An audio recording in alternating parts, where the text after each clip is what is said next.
Discussion keeps the world turning. This is Roundtable.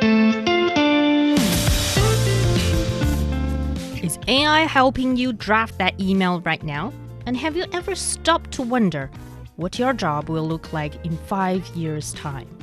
On this International Workers' Day, we're taking a closer look at what makes someone valuable when a machine can do so much. Who is getting squeezed out and who is stumbling into opportunities they never saw coming? And what skills are actually worth hanging on to? Coming to you from our studio in Beijing, this is Roundtable. I'm Fei Fei, and for today's program, I'm joined by Steve Hatherley and Niu Honglin. So first of all, we're talking about artificial intelligence and jobs. What a new topic that is on the Roundtable show.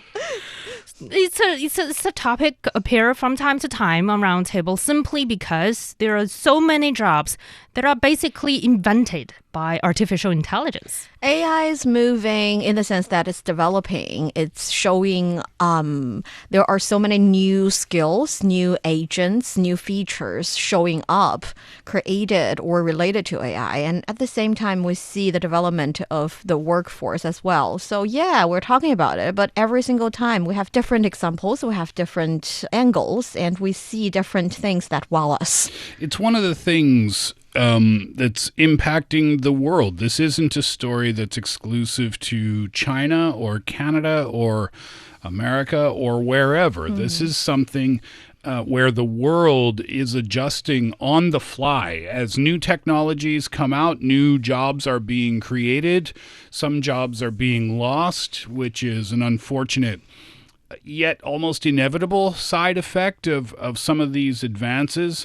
And that's why it's constantly in the news. It's because everyone from world leaders right down to babies, I would say, is affected by this. Yeah, we see the World Economic Forum projections reveal that advances in AI and information processing could create roughly 11 million new jobs between 2025 and 2030. And I don't know, maybe I can find another of my dream job other than the one I'm doing right now because of AI. And what are some of the examples? For instance, what are the new jobs out there that's been basically created by AI? I'll reference what Niu Honglin was just talking about, the World Economic Forum. Yeah, so within a 5-year period, they're talking about millions of opportunities, but they're also talking about millions of job displacements as well. 9 million is the number estimated for that. Now, the first jobs likely to feel the impact of AI are the ones that are highly repetitive or rule-based or perhaps driven by data, and the reach of AI is expanding fast. So it's moving into the areas of lower skilled roles to highly skilled professions. Specific examples might be factory floors to, well, gosh, almost every corner of the service industry. So one specific example that comes to mind for me, and I think this has been kind of on the radar for people since maybe 2 years ago, or maybe even more than that, customer servicing and call center jobs. And this came to mind for me because I see this all the time. Whenever we're talking to customer service, we're usually talking to a chat bot. Not always, but in many cases that's true. And I always remember this first when we talk about jobs being replaced by AI, because in the beginning, I didn't realize I was chatting to a chat bot. Oh, really? No. We were talking You're online. genuinely thinking about talking to a human. Oh, yeah. And I was like, oh, thanks for your help. You were really so kind and helpful today. And the response like, oh, no problem. My pleasure. I thought, oh, this is really great customer service. And I'm talking to my friends and they're like, yeah, you're talking to a chatbot. And I felt deceived almost in a way. But it solved your problem. Yeah. Answered your questions. It did. But it doesn't always do that. Which is why still sometimes we need and we talk to real human customer service. Yeah. And sometimes it's a hybrid model. Yeah. I remember a story from the United States. It was about a telecom company. And the customer service representatives there were using a new AI system. And that AI system could sense when the customer and the service agent conversation was going in a negative direction, and the customer was being difficult or perhaps angry. And what the AI system would do at the time, I forget whether it was music or photos or both, but the customer service agent would previously enter in like family photos or their favorite song or calming music or something, and that would play in their ears while they were chatting with the angry customer. I would be irritated because I am trying to ask your help to solve my problem and you're playing music. That's not helping. But you don't know. You don't know. I don't know for every customer. But there are also other cases. That is, in order to ask AI or to get to the help you need to ask AI the right questions. And sometimes you don't know how to ask it the right questions because you're not that familiar with the company or with the platform. Yes. And that is why for a lot of customer services, the human ones, while they are on the phone talking with clients, they use AI for help because they have the basic knowledge about their company, about the platform, about the information they really need, and they need to ask AI. So this is another hybrid mold. And I think it's a case of AI not replacing a job, but increasing it. Yeah, but that being said, there are people that are worried about their jobs being replaced, and there's a good reason for it.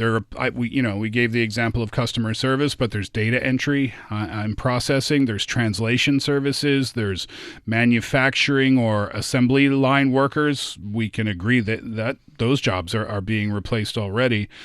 Banking in many places where mobile apps and self-service kiosks are being heavily used. Cashiers in grocery stores are being replaced by self-service pay. Well, I think that depends. Like, thinking about the customer service example that we just talked about, it's not that people do not work in customer service anymore. It's about you need new skills to be able to work in these jobs in current day and age.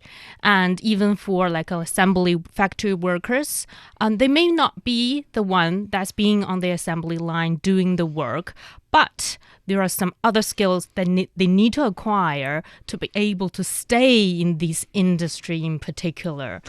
Right? Yeah. And recently in our office, we just did something that is kind of like replacing a human position with AI. That is, we hired someone from outside of the company to do the design of one of our posters. And they're really bad.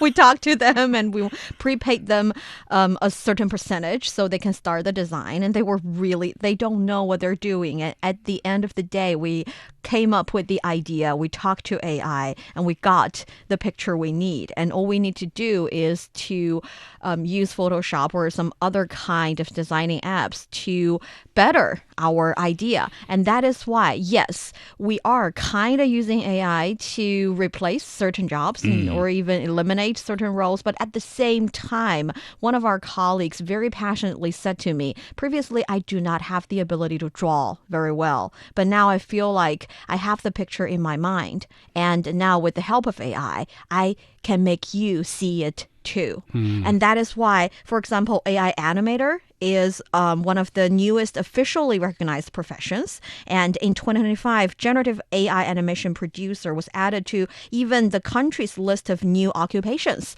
And for those who have a really good sense of aesthetic, who have the picture in their mind forever, but finding it hard for people to see it, they can use generative models to create this visual content quickly, very efficiently. And it's not about the tool. It's about how the pictures are made. It's directly from your imagination to something concrete that millions and thousands of millions of viewers get to see. So that poses a very, very, I will say, a bit difficult question that may be very helpful to our listeners out there. So if some of the young graduates, they're thinking about entering into, well, they're not thinking about entering the job market. They have to enter the job market. And what are the tips that we can give to these job seekers when it comes to, how to find your position in this AI-driven world, in this era of AI? Don't ignore it. That's true. Don't ignore it. It was the same advice that teachers got. when it was entering into the classroom. You can fight against it all you want, but you're going to get left behind. So it's evolving so fast, and the skills that are necessary for employees are evolving fast. It makes it a real challenge in 2026 for young people in their second year of university, third year of university, even freshmen, even high school students who are getting ready to enter into university. What do I do? Where do I go? Identify your field, identify how AI is being implemented in that field, and learn it. Well, my advice is don't worship it. If you think learning different skills of AI, learning how to use different models, and whenever a new way of using AI emerges itself on the internet, you feel like so pressured. You want to learn to use it. You want to be an expert in this one. And before being even slightly familiar with it, you see the next one and you started to learn the next one. Don't do that, because essentially they hire you for who you are. You are the one who's making the imagination in your mind to a picture that people can see. You are the one who knows your company from a human perspective, only needing the assistant from an AI tool. So know who you are and know what is your strength, and having AI helping you maximize your strength, maximize the thing that makes you different and special from anybody else is going to be the thing that makes you irreplaceable in the job market. So adaptation probably is the key word for adapting to a new world created by AI.